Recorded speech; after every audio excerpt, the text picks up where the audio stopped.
इतिहास साक्षी है कि पुण्य भूमि भारत की गाथा भारत की अस्मिता, गौरव और राष्ट्रीय स्वाभिमान के लिए विदेशी आक्रांताओं से संघर्ष की महान गाथा है। बर्बर आक्रांताओं ने भारत की आत्मा पर चोट करने और भारत का अपमान करने के लिए हमारी संस्कृति और आस्था के केंद्रों को ध्वस्त किया। सोमनाथ, काशी, मथुरा और अयोध्या के मंदिरों का तोड़ा जाना आज भी भारत की स्मृतियों में जीवित है। सन 1528 में अयोध्या में भगवान श्री राम के मंदिर का मुगल आक्रांता बाबर द्वारा तोड़ा जाना ऐसी ही एक अक्षम्य घटना थी जिसने सीधे भारत के सम्मान और आत्मा पर चोट की थी। कारण साफ था, अयोध्या के श्री राम के मंदिर पर आक्रमण भारत की आत्मा पर आक्रमण था। जहां हर भारतीय के रोम रोम में राम बसते हैं, वह भारत यह अपमान कैसे सहता। राम मंदिर पर आक्रमण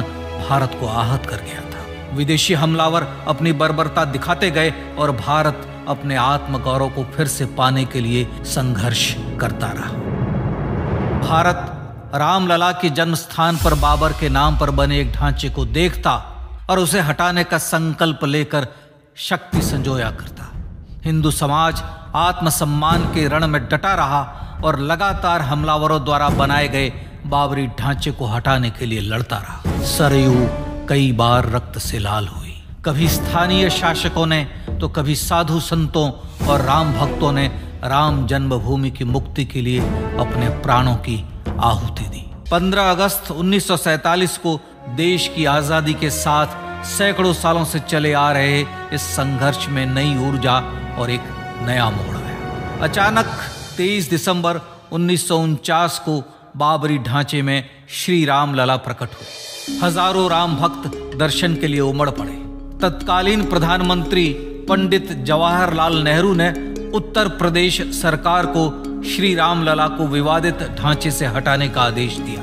उत्तर प्रदेश सरकार ने अयोध्या के कलेक्टर को यह काम दिया और यह निर्देश भी कि जरूरत पड़ने पर वे बल का प्रयोग भी करें। अयोध्या के कलेक्टर ने सरकार को उत्तर दिया कि यह नरसंहार के बिना संभव नहीं है और फिर भी वह ऐसा चाहती है तो किसी दूसरे कलेक्टर से यह काम करवा ले। परिणाम स्वरूप रामलला की मूर्ति वहीं विराजमान रही। विवादित ढांचे को बंद कर दिया गया। केवल पुजारी को सेवा अर्चना के लिए भीतर जाने की अनुमति थी। फिर भी राम भक्त विवादित ढांचे के बाहर से प्रभु श्री राम की आराधना करते रहे। भारत के हिंदू समाज के लिए चुनौतियां और बढ़ गई। मामला अदालत में गया। विपक्षी दलों द्वारा अदालत में भगवान श्री राम के अस्तित्व पर सवाल उठाए गए। उनके अयोध्या में ही जन्म लेने का प्रमाण मांगा गया। भारत का जनमानस अब आहत हो उठा था। आजाद भारत में भी हिंदू समाज को अपनी आस्था और श्रद्धा के लिए संघर्ष करना पड़ रहा था। चुनौतियों के इस समय में सन 1984 में विज्ञान भवन दिल्ली में विश्व हिंदू परिषद ने धर्म संसद का आयोजन किया। इस संसद में देश भर के संतों ने राम जन्मभूमि की मुक्ति के लिए आह्वान किया और राम जन्मभूमि मुक्ति यज्ञ समिति का गठन किया। धर्म संसद ने राम जन्मभूमि की मुक्ति और वहां भगवान श्री राम के भव्य मंदिर बनाने के भारत के जनमानस के संकल्प को फिर से दोहराया। विश्व हिंदू परिषद के नेतृत्व में मंदिर निर्माण के लिए पूरे देश में अभूतपूर्व आंदोलन की शुरुआत हुई। सन 1989 में विश्व हिंदू परिषद द्वारा गांव-गांव से रामशिला पूजन करके अयोध्या भेजी गई। 2,75,000 गांवों से रामशिलाएं अयोध्या पहुंची।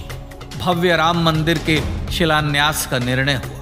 पूज्य संत महात्माओं और हिंदू समाज के अन्य प्रमुख नेताओं के निर्णय के अनुसार अनुसूचित जाति के प्रमुख नेता श्री कामेश्वर चौपाल ने 9 नवंबर 1989 को मंदिर निर्माण का पहला पत्थर रखा।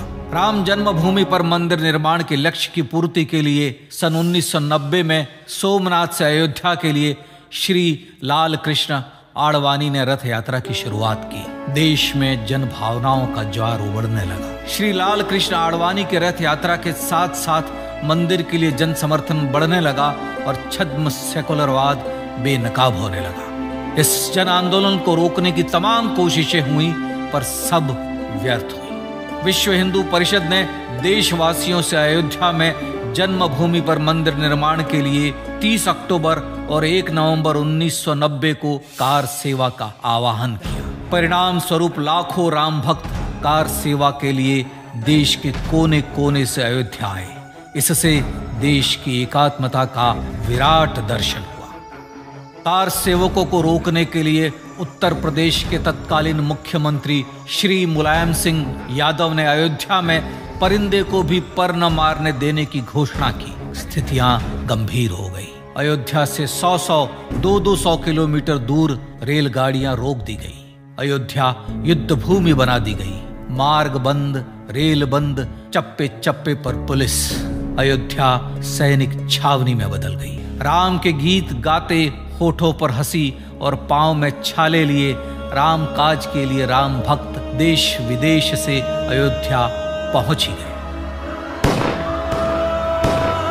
कार सेवकों पर गोलियां चली। अनेक कार सेवक शहीद हुए। आजाद भारत में जन्मभूमि पर राम मंदिर के लिए कार सेवकों ने फिर एक बार अपना बलिदान दिया, पर कार सेवकों ने विवादित ढांचे पर भगवा ठहरा ही दिया और इस तरह कार सेवा सफल हुई। श्री राम जन्मभूमि आंदोलन ने भारत की सुप्त आत्मा को झकझोर कर जगा दिया था। विश्व हिंदू परिषद ने फिर एक बार 6 दिसंबर 1992 को कार सेवा का आह्वान किया। राम भक्तों को कार सेवा करने देने के लिए अदालत में प्रार्थना की गई, पर अदालत ने कोई निर्णय नहीं दिया। परिणाम स्वरूप बौद्ध, जैन, सिख, स्वामीनारायण संप्रदाय, गायत्री परिवार, हर पंथ मत विचार के हिंदू एकत्र हो गए। छूत अछूत का भेद मिटा, जाति की पहचान मिटी। हम सब हिंदू, हम सब सिंधु बन गए।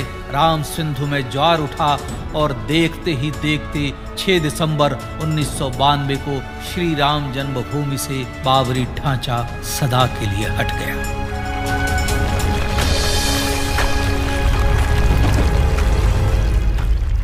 यह क्षण शौर्य, न्याय और सत्यमेव जयते का क्षण था। यह तो धर्मस्ततो जय का क्षण था। पर संघर्ष की गाथा यहां जाकर भी नहीं रुकी। छद्म सेकुलरवादियों द्वारा भारत और भगवान श्री राम के इतिहास को झुठलाने के लिए अदालतों में चुनौतियों का सिलसिला चलता रहा, जो 1950 से चल रहा था। पर सत्य को तो जीतना ही था। आखिरकार देश के सर्वोच्च न्यायालय के 5 जजों की खंडपीठ ने 9 नवंबर 2019 को ऐतिहासिक निर्णय दिया और यह कहा कि अयोध्या जन्मभूमि परिसर की पूरी 67 एकड़ भूमि रामलला की। और न्यायालय ने भारत सरकार को जन्मभूमि पर मंदिर बनाने के लिए एक ट्रस्ट बनाने का आदेश दिया।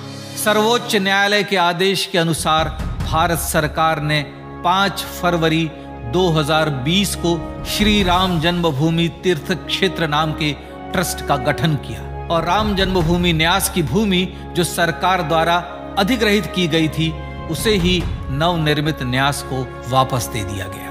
5 अगस्त 2020 को भारत के प्रधानमंत्री श्री नरेंद्र मोदी ने श्री राम जन्मभूमि तीर्थ क्षेत्र के अध्यक्ष पूज्य महंत नृत्य गोपाल दास, राष्ट्रीय स्वयंसेवक संघ के पूज्य सरसंघ चालक डॉक्टर मोहन भागवत एवं उत्तर प्रदेश के मुख्यमंत्री श्री योगी आदित्यनाथ की उपस्थिति में श्री राम जन्मभूमि पर भगवान श्री राम के भव्य मंदिर के लिए भूमि पूजन कर निर्माण कार्य का शुभारंभ किया। इस तरह लगभग 500 वर्षों से राम जन्मभूमि की मुक्ति के संघर्ष का पटाक्षेप हुआ। अपने आत्मसम्मान और राष्ट्रीय अस्मिता के लिए इतना लंबा संघर्ष विश्व के इतिहास में बेजोड़ है। श्री राम भारत की आत्मा, भारत की परिभाषा, हमारे राष्ट्रीय आदर्शों और जीवन मूल्यों के प्रतिनिधि मर्यादा पुरुषोत्तम हैं, जो हर हिंदू के होठों पर जन्म से मृत्यु तक रहे। बस यही हर हृदय में प्रार्थना होती है। राम भारतीय राष्ट्रीय स्वाभिमान और आसेतु हिमालय से समुद्र पर्यंत तक जन जन को एकात्मता के बंधन में बांधने वाले रक्षा सूत्र हैं।